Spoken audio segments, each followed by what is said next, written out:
all started when I started working at a kids group home. When I was born. When my dad passed away. It all started when I was addicted to meth. I was diagnosed when I was 50. The doctor who delivered me dropped me on my head, and I immediately started having convulsions. I saw the services my clients were getting and how they were growing in a sense.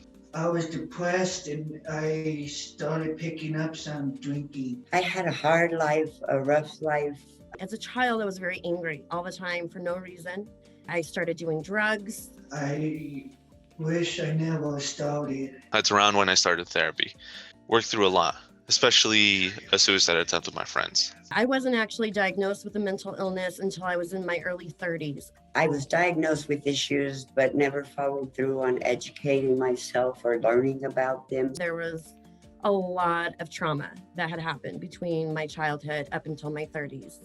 So I just went through life being angry, upset, not knowing, thinking I was a bad person. I still remember that day and how intense it was, and thankfully I did have my therapist, so I was able to speak with them about it and work through it.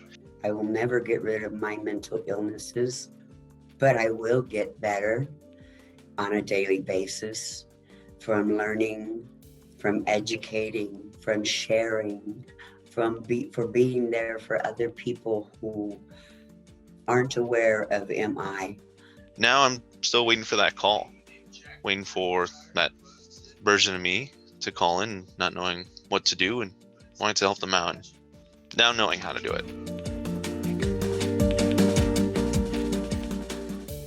What's hardest for me is still getting outside of that comfort zone. Because I don't have support and I don't have nobody to talk to, so it's hard for me to live by myself. Reminding myself that I come first and my mental health comes first.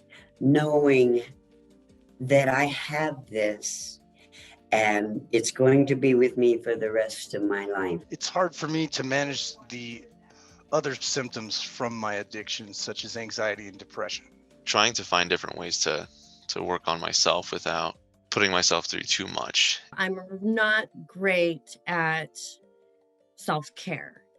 Waking up every day and knowing that I have to start out with myself being grounded and being in control. I always try to convince myself that that's how we grow. I'm challenging myself actually right now to step back and allow myself time to breathe and relax. I'm the one that has to take care of me. And focus on who I am as a person and where I want to be as a person. And to deal with what I have to deal with, which are my mental illnesses. But that's the hardest part, getting into that uncertainty.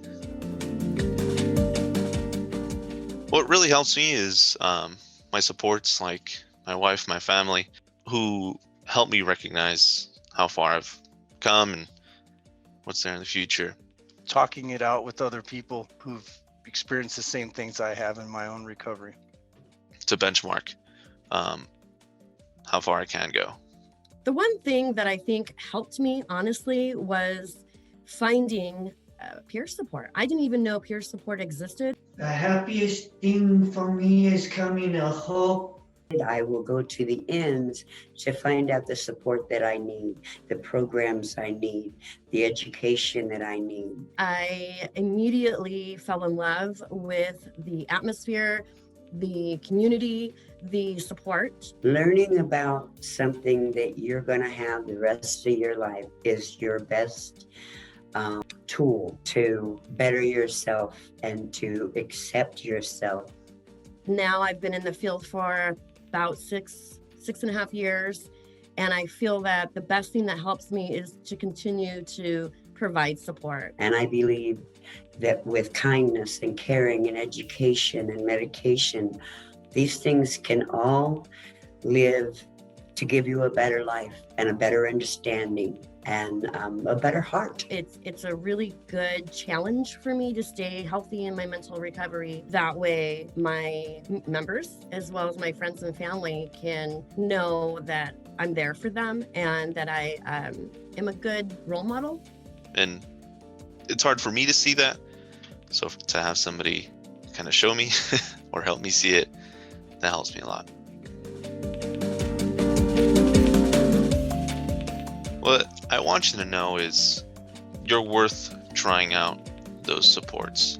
There are people out there who've experienced the same things that are willing to listen and talk. Those places to help you out. Working through our difficulties, it's a very personal thing. If you're unsure or worried about who else is off worse, those are all common thoughts we all have. There's nothing wrong with you. There's nothing wrong with me. There's nothing wrong with us. It's okay to need help. We just have things that we have to learn how to control on a daily basis. We all need to be a little bit more compassionate and empathetic towards one another. There is help out there. You should just never give up hope. You're worth getting some help.